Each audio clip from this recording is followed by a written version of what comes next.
Hi, Rachel. Hi, Marie. How are you? I'm great. Here we are, episode 34 of What to Read This Weekend with your hosts, Marie Southwell and Rachel Chapman. What to Read This Weekend is our video web series or vlog where we share a few library books on a theme and how to find them on the New York City Citywide Digital Library, available on the Sora app. Our shows release Fridays at 3 p.m. on YouTube and IGTV. This week, our theme is Best on Audio Woo! to celebrate the release or the start of Audiobook Sync, which is a teen summer reading program that will last from April 29th through July. We'll tell you more about that later. This week's theme is Best on Audio, featuring Notes from a Young Black Chef, Legendborn, Parachutes, and Come On In. Notes from a Young Black Chef, a memoir by Kwame Onwuachi, read by Malik Rashad, is near and dear to my heart because we selected this book as our school's culinary book club of the year. And we just hosted Chef Kwame this week in a virtual event. This is the new, came out in April, young readers edition of his adult memoir. He confessed to us that it's nearly identical to the adult memoir. He just went in and deleted the spicy parts, no pun intended. Kwame was raised in the Bronx, Nigeria, and New Orleans, and started cooking in his family's one-bedroom apartment, helping his mom, a professional caterer, from a very young age. His mom, was his number one biggest supporter and mentor. One of my favorite quotes from the book was something she said to him: "Trust the prep list. You made it when you were sane, and when you were in the kitchen, it will get crazy." I just love that metaphor for life. Trust the prep list. During college, Kwame tried his hand at a number of entrepreneurial efforts, but eventually realized that cooking was his passion. It was not always an easy road, and hindsight is 2020. So looking back, it's easy to learn from the previous lessons in your life. The journey is the reward was a direct quote from his visit this week, and it was not without trials and tribulations that he was able to control the narrative surrounding himself as a young Black chef and what that means for him personally and professionally. You might recognize Kwame from Top Chef, where he was a contestant and is now a judge, as well as Chopped. We are sure to hear more about this young chef in the years to come. He was such an inspiring, motivational speaker, and this book will surely strike a chord in young people, culinary enthusiasts, and food lovers alike. The Young Readers Edition is appropriate for middle school and up, but older teens might also appreciate the original memoir, which is the audiobook is read by Chef Kwame himself. Hello, I'm here to talk about Legendborn by Tracy Deonn. Okay, once and future King fans, you're ready to be delighted. This is a fantasy retelling for our time. So there's no more white men hanging out in England, all right? Bree's mother dies in an accident, and Bree decides she's going to begin a residential program for enterprising teens at her mother's alma mater, UNC Chapel Hill. The night of her arrival, she witnesses a magical attack that triggers memories from the evening of her mother's murder.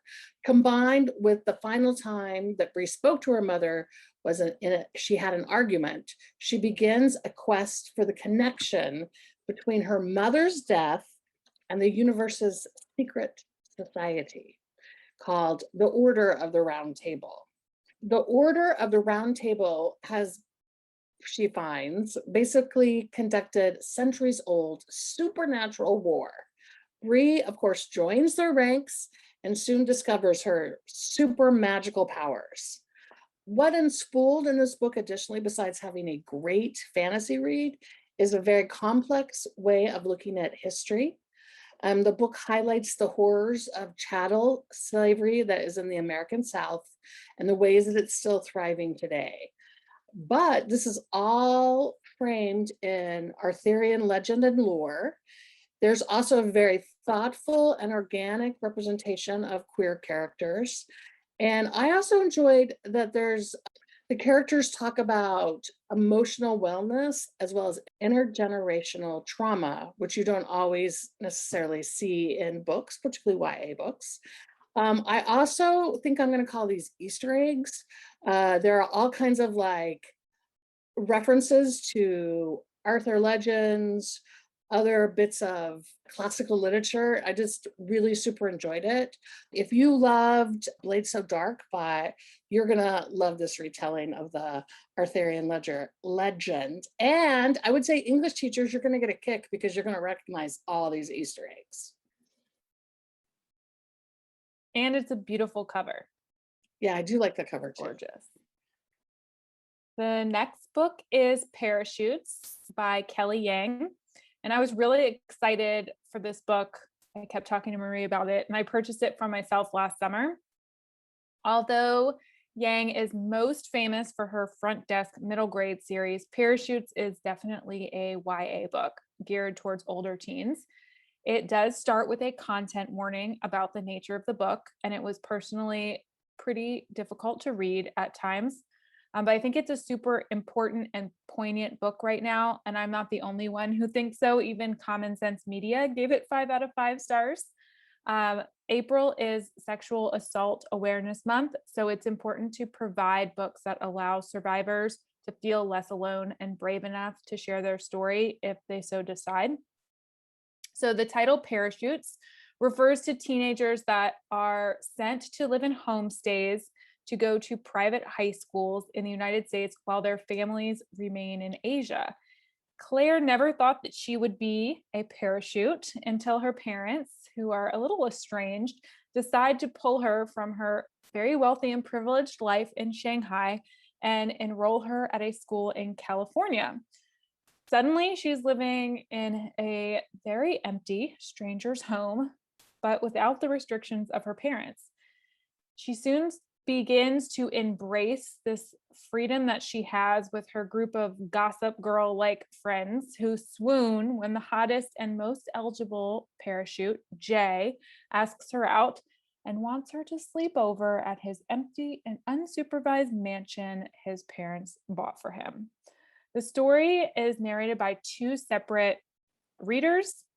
It alternates between Claire's story and Danny's story.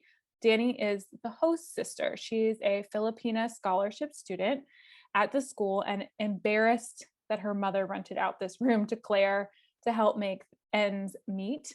She is a straight A student with dreams of getting into an Ivy League college, but she's competing with kids, including these parachutes, who are buying their way into these schools.